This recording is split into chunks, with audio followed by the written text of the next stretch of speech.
Mga kalabli, ito ho ang part 3 ng pag-ikot ko dito, pag-explore dito sa Ngongping.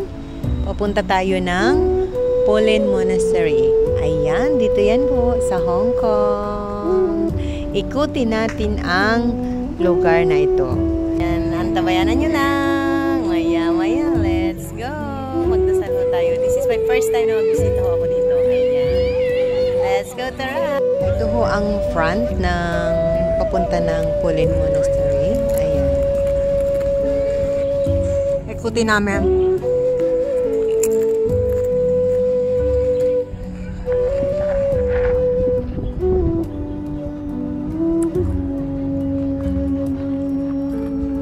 Parang ang may mga bulaklak doon na orange. Oh, ang ganda oh. Ayun oh. Ito ho yung lutuan ng mga Chinese.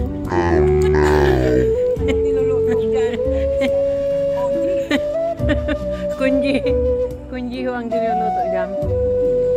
Ayan ho ang galing ho kami dyan. Ito ho talaga ang mga traditional na style ng waiting shade. Kumbaga kubo sa. Galing kami dyan guys kanina. Ayan, umakyat kami dyan. Nakita ako dito guys. Ayan o. Wala siyang dahon pero madami siyang bulaklak. Ano kayang puno to? Diba? Alam nyo naman, nature lover. Walang dahon pero maraming bulaklak.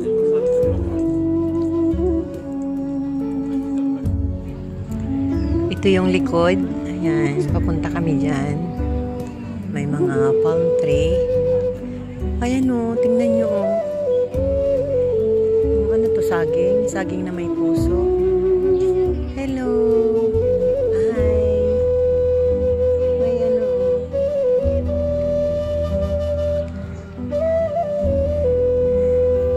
Ayan, diretso tayo doon.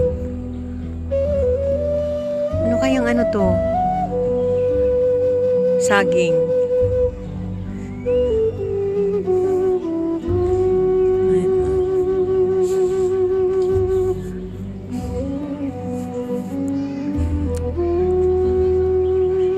Tapos kung gusto nyo magdasal, ayan yung dasalan nila.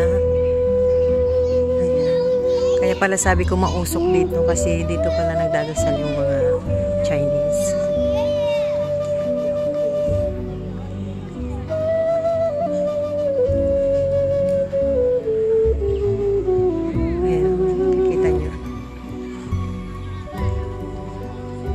Hindi na tayo lalapit kasi makadisturbo naman tayo dyan sa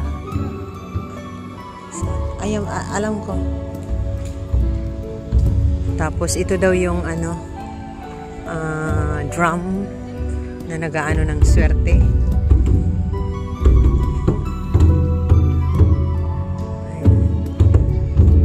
Gaganda ng bulaklak. Ayan, doon ang bilihan ng mga souvenir.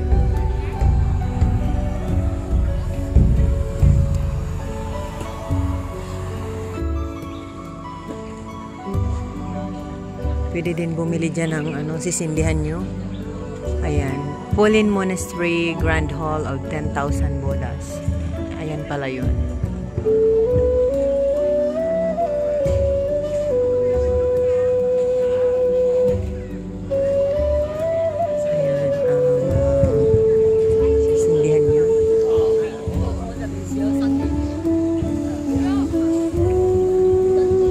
Lang, Polen Monastery Grand Hall of 10,000 Buddhas.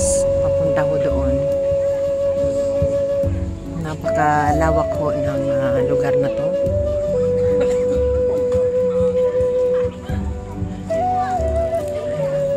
May nag-aalay ng mga prutas. Tapos nagdadasal ho sila. Pasok sa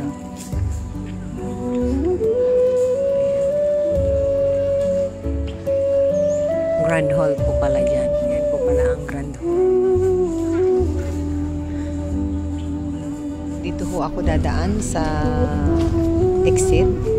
Kasi doon ho yata ang entrance. Ito yung exit. Pero pwede rin ho ditong dumaan pwede rin doon dumaan. Dito ho tayo dadaan. Ayan, may mga shops sila dito. Kung gusto nyo bumili ng souvenir, pag pumunta ho kayo dito. Ayan. Marami hong turista ang pumupunta dito. Ano nila, loob. May restaurant. Ayan.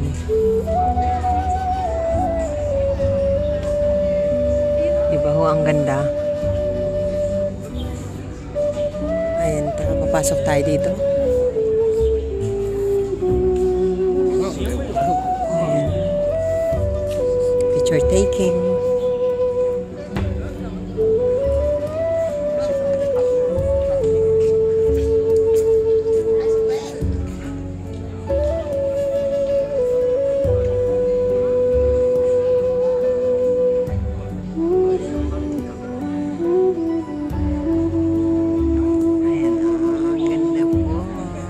Ayan po ang Grand Hall. Ayan, dito sa Polen Monastery here in Hong Kong. Ito ho ay ginawa noong 1906. Ayan. Ayan ho ay batay sa ating pagsasaliksik. O diba, ang ganda. Ganito ho ang decoration sa labas dahil part pa ho ito nung Chinese New Year. Ayan. O diba ho, ang ganda. Ayan. May mga iba-iba hong function ang mga building na naandito. Bago ko tayo mag-ikot, ayan mga kalabli, ang nagagandahang mga bulaklak dito sa labas ng Grand Hall. Ayan. Iba-ibang kulay, iba-ibang klase ng mga bulaklak na decorate dito sa labas. Ayan, mga fresh, ano pala siya? Fresh flowers. Ayan, mga totoo po talaga itong mga halaman. Ayan. Pero kung aakyat ho tayo dyan sa taas, bawal po ang camera. Ayan, pinagbabawal ho ang pagkuha ng videos at photos sa loob. Siyempre, susunod ho tayo sa patakaran ng Polen Monastery. Ayan, ang management.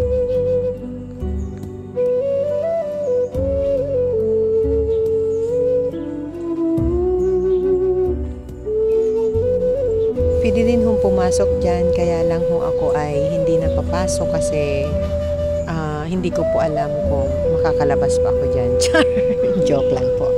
Siyempre ho, pwede ka pang makalabas dyan. Ayan, mga office po ito ng monastery. Inikot mo po, ayan. Sa likod ho ito. May mga namamahala din po dito. Kaya, syempre, may office po sila. Akyat po tayo dyan sa taas.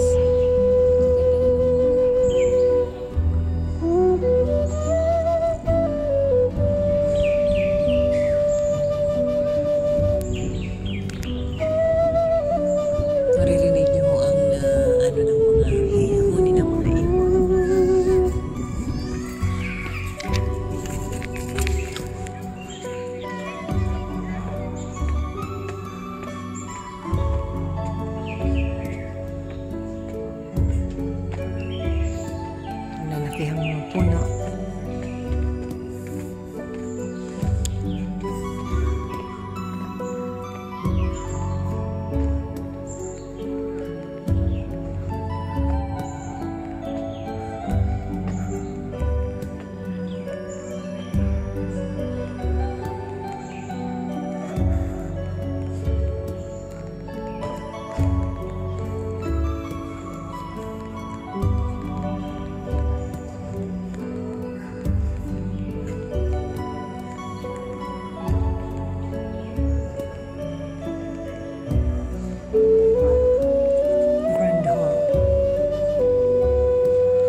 kumain kung kayo ay nagugutom. May mga bilihan.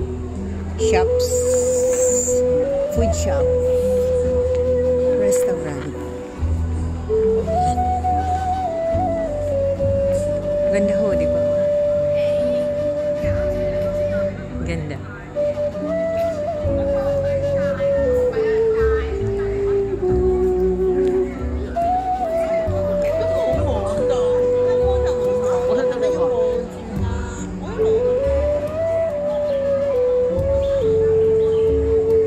Yan mga kalambi, tapos na naman ang isang araw ng ating pag-iikot dito sa Polin Monastery, Latio, Lantaw.